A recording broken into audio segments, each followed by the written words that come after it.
Your Excellency, Mr. Haile Mariam Desalegn, Prime Minister of Ethiopia, Your Excellency, Mr.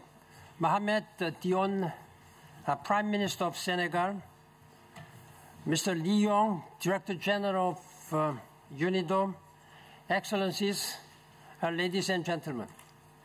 I'm pleased to participate in this forum. I thank UNIDO for hosting this important forum. I especially welcome this chance to meet with the representatives of government, the private sector, financial institutions, and other partners to explore how we can better work together for our common goals. The United Nations is dealing with many emergencies, conflicts, human rights abuses, and now the Ebola crisis. These are daily reminders that our world is interconnected and that we have to join forces for our shared future. That is why the United Nations is not just coping with the daily crisis. We are also addressing their underlying causes, including poverty and environmental degradation.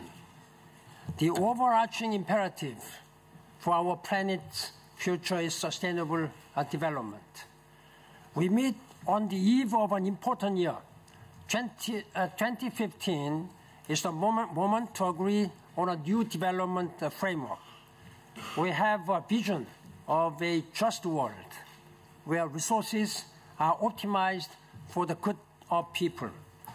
A world where we do not exploit our environment for immediate gain, we protect it for generations to come.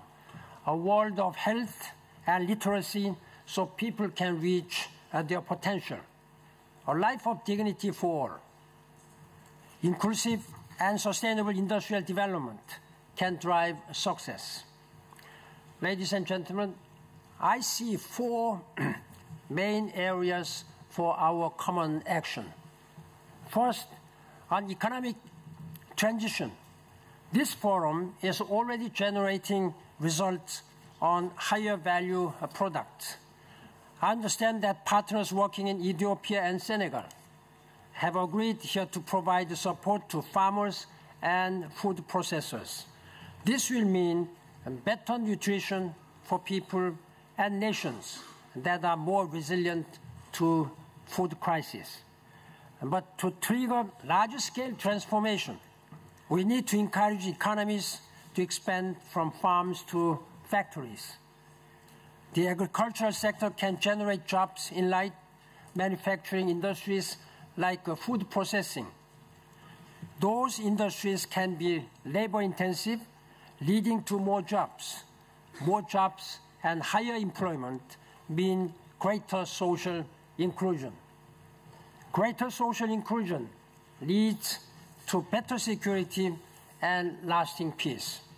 Second, jobs for young people. The world now has the largest ever number of young people in history.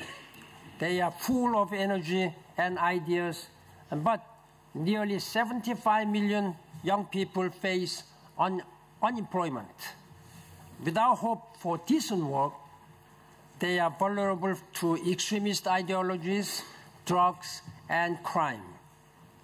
But with the right opportunities, these young people can make great contribution for sustainable development. They can pioneer new industries that create even more jobs in the future. Third, climate change. The climate challenge presents another opening for inclusive and sustainable industrial development. Smart governments and investors are exploring innovative green technologies that can protect the environment and achieve economic growth. For industrial development to be sustainable, it must abandon old models that pollute. Instead, we need sustainable approaches that help communities preserve their resources. Excellencies, ladies and gentlemen, I'm coming from Copenhagen, where I launched the 5th assessment report for the leaders for policy recommendations for leaders. This fifth assessment report by IPCC has made it again clear with greater certainty, without any ambiguity, that climate change is happening because of human influence. If human influence has caused climate change phenomenon, then answer is clear, that it's a human being who has to address this one. The report, based on scientific research by thousands of world-class scientists, made it quite clear. It's very alarming. If we do not take action, we may have to regret for our future generations, for our planet Earth. Encouragingly, they also suggested that there is a way for us to do. If we take today, immediately now, decisively, there is a way for us to avert this disaster for humanity. I hope that we all change our model. As I said, solutions-based economic model. That is what we are now discussing. Inclusive, sustainable industrial development. Let me go back to fourth suggestions, responsible business practices. Companies have the power to foster social inclusion through their workforce policies.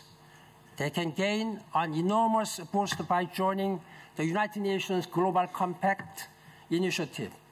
That signals their commitment to universal principles on human rights, labor, the environment, and fighting corruptions.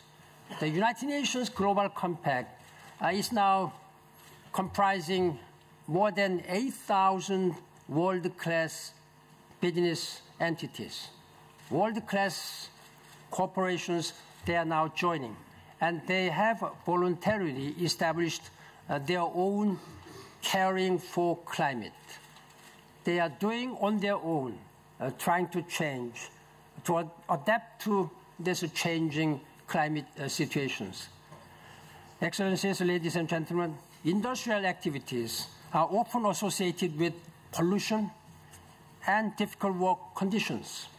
But I believe that we can address those issues while making industry synonymous with dynamism, jobs, and sustainability.